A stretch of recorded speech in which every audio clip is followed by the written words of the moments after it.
BRS అధినేత KCR bus యాత్రకు సర్వం సిద్దమైంది. రేపటి నుంచి మే 10 వరకు కొనసాగనున్న కేసీఆర్ ఎన్నికల ప్రచార యాత్ర కోసం బస్సును సిద్దం చేశారు. గత అసెంబ్లీ ఎన్నికల ప్రచారం సందర్భంగా ఉపయోగించిన బస్సునే ఈసారి కూడా ఉపయోగించనున్నారు. అందుకోసం బస్సును తీర్చిదిద్దారు. కేసీఆర్ బస్సు యాత్ర ఏర్పాట్లపై మరింత సమాచారం మా సీనియర్ కరెస్పాండెంట్ నరసింహరావు అందిస్తారు. నరసింహరావు,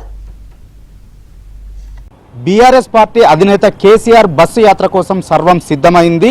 ఎన్నికల ప్రచారంలో భాగంగా కేసీఆర్ ఈ నెల 24 నుంచి రాష్ట్ర వ్యాప్తంగా బస్సు యాత్ర నిర్వహించాలని చెప్పి డిసైడ్ అయ్యారు. అందుకు సంబంధించినటువంటి రూట్ మ్యాప్ను కూడా సిద్ధం చేసుకున్నారు. ఈ నెల 24న నల్గొండ పార్లమెంటు పరిధిలోని మిర్యాలగూడ నుంచి ఆయన బస్సు యాత్రను ప్రారంభించబోతా ఉన్నారు. అందుకు సంబంధించినటువంటి షెడ్యూల్ కూడా ఖరారైపోయింది. మీడియా కూడా విడుదల చేసేశారు. అయితే కేసీఆర్ బస్సు యాత్ర చేయడం కోసము అవసరమైనటువంటి బస్సును ఇప్పటికే సిద్ధం చేశారు. దానికి అవసరమైనటువంటి ఏర్పాట్లన్నీ కూడా చేశారు. ఈ బస్సు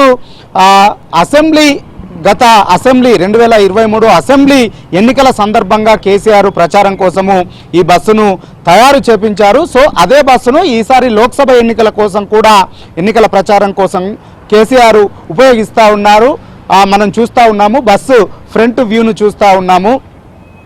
జేసీబీఎల్కి సంబంధించినటువంటి ఈ కంపెనీకి సంబంధించినటువంటి ఈ బస్సునే ఈ ప్రచార రథంగా వీళ్ళు తీర్చిదిద్దారు. అయితే ఈ బస్సు ఉత్తరప్రదేశ్ రాష్ట్రానికి సంబంధించినటువంటి రిజిస్ట్రేషన్తో ఉంది. మనం ఇక్కడ చూస్తూ ఉన్నాము. ఉత్తరప్రదేశ్కు సంబంధించి యూపీ 32GN 1990 అంటే ఉత్తరప్రదేశ్లో ఈ బస్సును ప్రచార రథంగా తీర్చిదిద్దారు. గత అసెంబ్లీ ఎన్నికల సమయంలో సమాజ్వాదీ పార్టీకి సంబంధించినటువంటి అఖిలేష్ యాదవ్ ఈ బస్సుని సిద్ధం చేసి కేసీఆర్కు గిఫ్ట్గా ఇక్కడికి పంపించారు. సో ఆ ఎన్నికల సందర్భంగానే కేసీఆర్ దీన్ని వినియోగించారు. ఎక్కువగా అంతటికీ కూడా కేసీఆర్ హెలికాప్టర్లోనే ప్రచారం చేశారు, చుట్టి వేసి వచ్చారు. కానీ కొన్ని చోట్ల మాత్రము బస్సులో ఆయన ప్రయాణించారు. బస్సులో వెళ్ళినప్పుడు ఈ బస్సులోనే ప్రయాణించారు. గత ఎన్నికల సందర్భంగా ప్రభుత్వ సంక్షేమ పథకాలకు సంబంధించి అప్పుడు బీఆర్ఎస్ పార్టీ అధికారంలో ఉన్నది కాబట్టి అప్పుడు ప్రభుత్వ సంక్షేమ పథకాలకు సంబంధించి దీని చుట్టూ ఇవన్నీ అంటించి ఉండేటివి. కానీ దాన్ని ఇప్పుడు ప్రతిపక్షంలో ఉంది కాబట్టి వాటన్నింటినీ కూడా ఈ స్టిక్కరింగ్ అంతా కూడా మార్చేశారు. ఇప్పుడు ప్రస్తుతం ఈ బస్సును అయితే తెలంగాణ ప్రగతి రథంగా దీన్ని ఇప్పుడు స్టిక్కర్ అంటించారు. తెలంగాణ ప్రగతి రథంలోనే కేసీఆర్ ఇప్పుడు ఇదే బస్సులోనే చుట్టేయబోతా ఉన్నారు. ఎన్నికల ప్రచారాన్ని నిర్వహించబోతా ఉన్నారు. దాదాపుగా కేసీఆర్ ఈ నెల 24 నుంచి మే 10వ తేదీ వరకు దాదాపుగా 17 రోజుల పాటు 12 లోక్సభ నియోజకవర్గాల్లో ఇదే బస్సులో రోడ్ షో నిర్వహిస్తారు.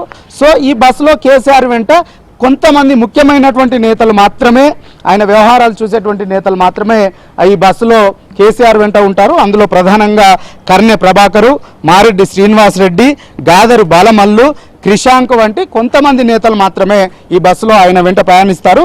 వారికి అన్ని రకాలైనటువంటి వసతులు ఈ బస్సులో ఏర్పాటు చేశారు. వాష్రూమ్స్ కావచ్చు, అదేవిధంగా రెస్ట్ రూమ్ కావచ్చు, ఇవన్నీ కూడా ఇందులో ఏర్పాటు, డ్రెస్ చేంజింగ్ చేసుకోవడానికి కావచ్చు, అన్ని రకాలైనటువంటి వసతుల్ని ఈ బస్సులోనే కల్పించారు. ఇప్పుడు మనం చూస్తున్నటువంటి ఈ ప్రగతి రథానికి తోడుగా అదనంగా మరొక బస్సును కూడా స్పేర్లో ఉంచుతూ ఉన్నారు కేసీఆర్ రోడ్ షో వెంట.